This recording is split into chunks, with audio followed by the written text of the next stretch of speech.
శ్రీ శంకరులు, ఓ దత్తస్వామి, ఇదిగో ప్రస్థానత్రయ భాష్యం, దీనిని బదరికావనంలో కూర్చొని వ్రాశాను అని చూపించారు. దత్తస్వామి దాన్ని పరిశోధనగా పరిశీలించి, శంకర, అద్భుతంగా ఉంది, దీన్ని నువ్వు తప్ప మరెవ్వరూ వ్రాయలేరు. నువ్వు ఇది ఒక నెపంగా పెట్టుకొని నా దగ్గరకు వచ్చావే కానీ నీ మనస్సులో ఒక కోరిక ఉంది, అది లోకాన్ని ఉద్ధరించే కోరిక, అదేమిటో చెప్పు అని అడిగాడు. ఆ మాట కోసమే ఎదురు చూస్తున్నటువంటి శ్రీ శంకరుడు వెంటనే, ఓ స్వామి, మేము యతులం, మేము వర్ణాశ్రమ ధర్మాలకు కట్టుబడి ఉండి పాటించాలి.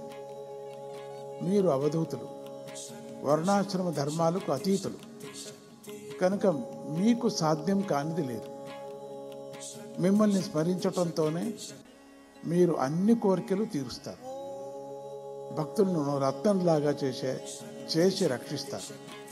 అటువంటి మీరొక్కరే శివశక్తుల స్థానమైన కైలాసానికి వెళ్ళగలరు, శివశక్తులను దర్శించుకొని తిరిగి రాగలరు.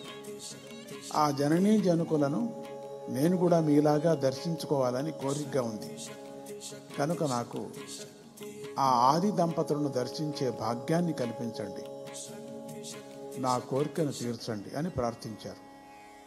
వెంటనే దత్తస్వామి పైకి లేచి, శంకర, అయితే పద, ఇప్పుడే మనం కైలాసానికి వెళదాం, కానీ నీ దండము కమండలాలను ఇక్కడే విడిచిపెట్టాలి అని అన్నాడు.